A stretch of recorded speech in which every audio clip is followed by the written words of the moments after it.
এর আগে তো মনে করেন ইলেকশন যেগুলো হয়েছে ওগুলো ইলেকশন হয়েছে আর কি। এখন মনে হচ্ছে যে আমরা ভোট দিতে পারবো বা দিতে যাবো। যাতে আমাদের কোনো সমস্যা নয়, আমাদের হিন্দুদের তো বেশি সমস্যা হয়, এই জন্য চাচ্ছি যাতে আমাদের হিন্দু, হ্যাঁ, কারণ আমাদের হিন্দুদেরই বেশি প্রবলেম হয়, যে সরকারই আসুক। ভোট তো দিতে যাবেন নাকি? হ্যাঁ, অবশ্যই, যেহেতু নাগরিক অবশ্যই ভোট দিব। ভোট তো দিতে যাবেন। হ্যাঁ, এটা তো আমার অধিকার।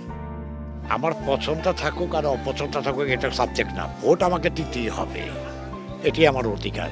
এর আগে তো মনে করেন ইলেকশন যেগুলো হয়েছে ওগুলো ইলেকশন হয়েছে আর কি। এখন মনে হচ্ছে যে আমরা ভোট দিতে পারবো বা দিতে যাবো। আসলে আমরা প্রার্থী যেই থাকুক না কেন, আমরা চাই আমরা ব্যবসায়ী যারা সাধারণ ব্যবসায়ী আছি আমরা যেমন শান্তি শৃঙ্খলাভাবে ব্যবসা করতে পারি।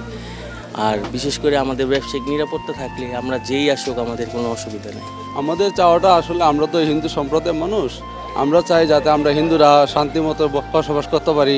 হানাহানি ঝগড়া যেখানে হিন্দুদের উপরে অনেক জায়গায় অত্যাচার হয়, এগুলো যেন না হয়, আমরা যেন হিন্দুরা একটু শান্তি মতো থাকতে পারি, এটি আমাদের সরকারের কাছে প্রার্থনা করি।